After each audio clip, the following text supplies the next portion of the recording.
Hey guys, welcome back, I'm Jay. In this episode, we're gonna get our hands dirty and get started with AWS.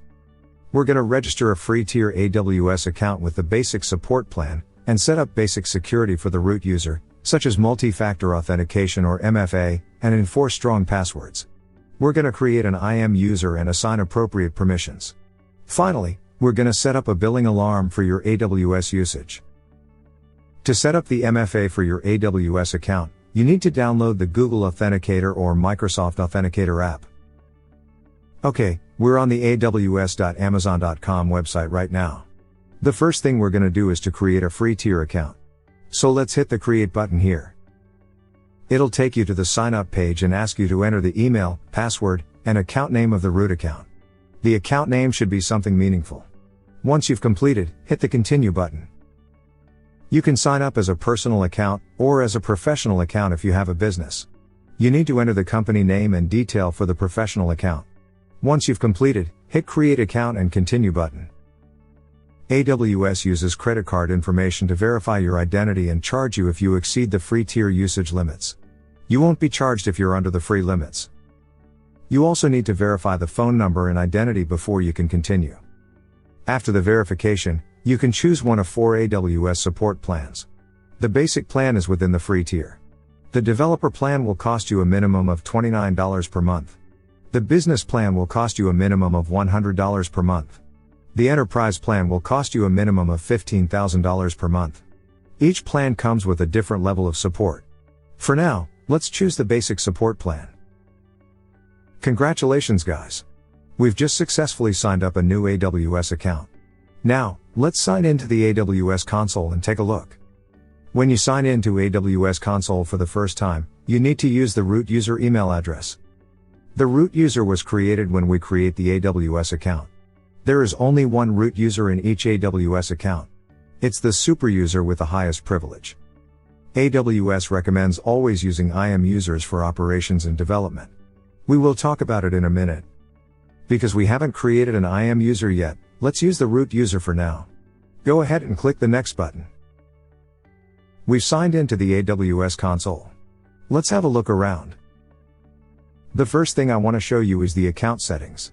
Under the account tab, there are a few options to help you set up your account, billing, and security. Here's a drop-down of all AWS regions. I'm currently in Northern Virginia, which is the US East 1 region. Normally new services are introduced to US East 1 first. You can also go to the My Account page to unlock new regions. You can enable or disable any regions on My Account page under the AWS Regions tab. At the moment there are a few regions disabled. Let's go ahead and enable these regions. The next thing I want to show you is AWS support. As we have the basic support plan, under the support tab, we can access the support center, documentation, forums, and other resources. Under the services dropdown, you can find all the AWS services. Please note that some services are only available in certain regions. At the moment, there are over 170 AWS services under various categories. For example, under compute there are Amazon EC2, AWS Lambda, and Elastic Beanstalk. Under storage there are Amazon S3, EFS, and S3 Glacier. Under database, there are Amazon RDS, DynamoDB, and Elasticache. You can also type the service name in the search box to quickly find any service. Next, we're going to go to the Identity and Access Management or IAM page, and set up the basic security for our AWS account. We need to activate MFA for the root account, create an IAM user, use groups to assign permissions, and apply an IAM password policy. First, we're going to set up Multi-Factor Authentication or MFA for the root user. On the IAM page, click on the Enable MFA link under the Security Alert. MFA is on the Security Credentials page on IAM Console. You can also go to Security Credentials under the Account drop-down menu. Let's go ahead and activate MFA. You can choose the virtual MFA device, U2F security key, or other hardware MFA device. Let's choose the virtual MFA device using a mobile authenticator app. To set up virtual MFA, you need to use Authenticator app to scan the QR code. As a security best practice, never show the QR code to any unintended person. After scanning the QR code, You need to enter the MFA code displayed on the Authenticator app twice. The MFA code refreshes every 30 seconds. We've successfully set up the MFA for the root user. Let's go back to the IAM Console dashboard. Next, we're going to update the IAM sign-in link using account alias. The account alias must be unique across all AWS accounts. When we signed up for the AWS account, we've created a root user with full access to all AWS services. The root user has the highest privilege. For the security best practices, you should only use root user for account-level operations, such as updating AWS account settings, changing AWS support plans, restore or revoking IAM administrator permissions. AWS recommends you to create IAM users with respective permissions. Always follow the least privilege principle, only assign the least permissions required for certain tasks. Let's go to Users page and create our first IAM user. You can add, delete, or manage users on Users page of IAM Console. As we haven't created any IAM user yet, click on Add User and create a new user. You can add up to 10 users at once. Username can be a combination of letters, digits and some special characters. It shouldn't contain any space characters. Username must be unique within your AWS account. It's not case sensitive. We're enabling the programmatic access with access key ID and secret access key for API, CLI, SDK and other development tools. We also need to access the AWS console with username and password. We require the new user to change the password at the first sign-in. The IAM user change password policy will be automatically assigned to the new user. Next, we're going to assign the administrator permission to the user. As a security best practice, AWS recommends you to create IAM groups and add the user to user groups, and assign group permissions, instead of assigning any permissions to the user directly. Let's create an admin user group. We call this group admin group and attach the administrator access policy to the group. The administrator access policy will give this group full access permission to AWS services and resources. Next, we're going to add tags for the user. IAM tags are key value pairs that can be used to track and control user access. You can associate information, such as name, contact, and job title as tags to the user. Next, review the user details before we create the new user. Everything looks good, let's create the new user. We've successfully created a new user and security credentials. You can email the login instruction to the IAM user. You can also view the access key ID and secret access key for programmatic access and download them as a CSV file. The access key ID is a public key, and the secret access key is a private key. This is the only chance you can see the secret access key associated with the access key ID. Please save the security credentials in a safe location, and never share the security credentials with anyone. In case if your secret access key is compromised, you can always deactivate or delete the old access key, and create a new access key ID and secret access key. On the Users page, click on the user and go to the User Summary page. Under the Security Credentials tab, find the access key ID you want to deactivate. You can make it inactive or delete it. Let's delete the old access key and create a new one. The secret access key is only available to view at the time of creation. You should always store it securely. As a security best practice, AWS recommends frequent key rotation. The last security setting is to set up a strong password policy. Let's go to the Account Settings page. Password policy is a set of rules that define the type of password that an IAM user can set. On the Account Settings page, click on the Change Password Policy button. We're going to enforce the minimum password length to 12 characters, and require at least one uppercase, lowercase, number and special characters. We also allow IAM users to change their own passwords. Now we've successfully set up the basic security for the AWS account. Next, we're going to log in with the IAM user, update the billing preference and create a billing alarm for AWS usage.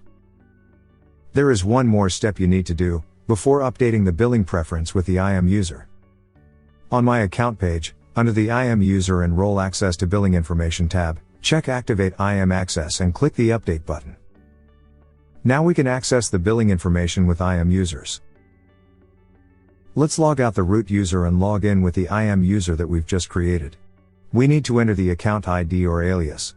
Click Next and enter the username and password of the IAM user to sign in. Remember, we have required the IAM user to change the password at the first sign-in. Let's change the password and continue to sign in. We've successfully signed in as the IAM user. We're going to set up the billing preference and billing alarm. Let's go to the billing dashboard. On the billing dashboard, click on the billing preferences link. In order to set up the billing alarm on CloudWatch, first you need to enable the billing alert, so CloudWatch can monitor your AWS cost and usage. On the billing preferences page, check receive PDF invoice by email and receive free tier usage alerts, and enter the email address. Check receive billing alerts. Once it's enabled, you can't disable it. Click Save Preferences. We have successfully enabled the billing alerts. You might see this warning information saying that you need permissions on the billing dashboard. Make sure the AWS account allows IAM users to access billing information, and assign the required permissions to the IAM user. If you already have the required permissions, and still see this warning, you need to log into AWS as the root user, and enable IAM users to access billing information. This issue has been brought up from time to time. It's not very well documented. However, there is an AWS blog about this issue that you can have a read. To allow IAM users to access billing information, log in as the root user and go to My Account page. Under the IAM User and Role Access to Billing Information tab, check Activate IAM Access and click Update. It's all set now. Let's refresh the billing dashboard where we've logged in as the IAM user. We're able to see the billing information with the IAM user access now. Now we can go to CloudWatch and create a billing alarm. Type CloudWatch on the search box of the navigation bar. Click on the CloudWatch link. CloudWatch is a service that lets you gather and monitor operational data, such as logs, metrics, and events for AWS resources and applications. You can set alarms based on various metrics, such as the billing alarm based on AWS usage. We're on the CloudWatch Management Console. Now let's go to the CloudWatch Billing Alarms page. Click the billing link under the Alarms tab on the side menu. We're now on the billing page of the CloudWatch console. As part of AWS free tier, you get 10 alarms and 1,000 email notifications per month for free. The alarm table looks empty, because we haven't set up any billing alarm yet. Let's click on the Create Alarm button in the middle and create our first billing alarm. On the Create Alarm screen, AWS has already set the predefined metric name, estimated charges for us. Let's keep the other options as default. In case if you click the Create Alarm button on the top right corner, the setup screen might look different. It's no longer showing the predefined metric here. You need to select the metric first. On the Select Metric window, click on the Billing option and then click on the Total Estimated Charge. Choose currency as USD and metric name as Estimated Charges. Click on Select Metric button. We've manually defined the metric for the billing alarm. Let's set the alarm conditions. We set the threshold type to static and threshold value to $100. Whenever the estimated charges is greater than $100, we'll receive a billing alarm. Next, we're going to configure alarm actions. It's common to use CloudWatch alarms for notification, auto-scaling action, and EC2 action.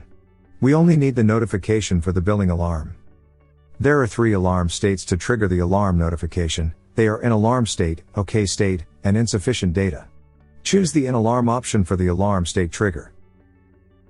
Next, we're going to create an SNS topic for the alarm notification. SNS is AWS Simple Notification Service. You can create a default SNS topic for CloudWatch alarms on the alarm screen. Enter an email subscription endpoint, and click on the Create Topic button. Whenever the estimated charge is over $100, we'll receive an email notification. You can click on Add Notification button to add more than one notification, triggered by different alarm states. We only need one notification for now, so click Next. You can set the alarm name and description here. We set the alarm name to Billing Alarm, and leave the description empty for now. Click Next and preview the settings. The red line on the graph is the threshold we've set. Whenever the estimated charges is above the red line, we'll receive an alarm notification. Let's click on the Create Alarm button. We have successfully created a billing alarm. Immediately after you've created a billing alarm, it's going to show insufficient data for the alarm state. It'll take a few minutes to update the alarm state. The alarm state is showing OK now, as we haven't exceeded the alarm threshold. In order to receive email notifications, you need to confirm the subscription of the SNS topic. We've received a confirmation email from the SNS topic, asking to confirm the subscription. Once we've confirmed the email address, it's all set. You can click on the billing alarm to see the alarm details. This graph showing the detail of the estimated charges. The graph looks empty now, as the AWS usage on this account is quite low. You can scroll down and see the alarm actions and history. We've also created an SNS topic to send the alarm notification. Let's go to Simple Notification Service and take a look. Amazon Simple Notification Service is a highly available, durable, and secure pub/sub messaging service, where you can publish topics to various subscription endpoints. These endpoints can be emails, text messages, and mobile push notifications. As you can see, a default alarm topic has been created. We have one email address subscribed to the topic. In this episode, we've created an AWS root account, set the multi-factor authentication, and strong password policy.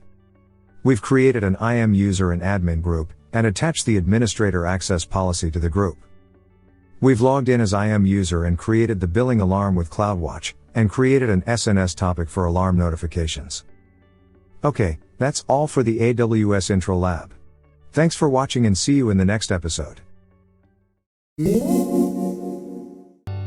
Hope you've enjoyed watching this episode. If you liked the video, please help us and hit the like button. If you want to watch more tutorials, please subscribe to the Cloudemy TV channel. Make sure to turn on the notification and stay tuned. At Cloudemy, we're passionate about cloud and AI technology. Please share your feedback and thoughts in the comments below. Feel free to let us know what topics you'd like to watch. Happy watching and happy learning.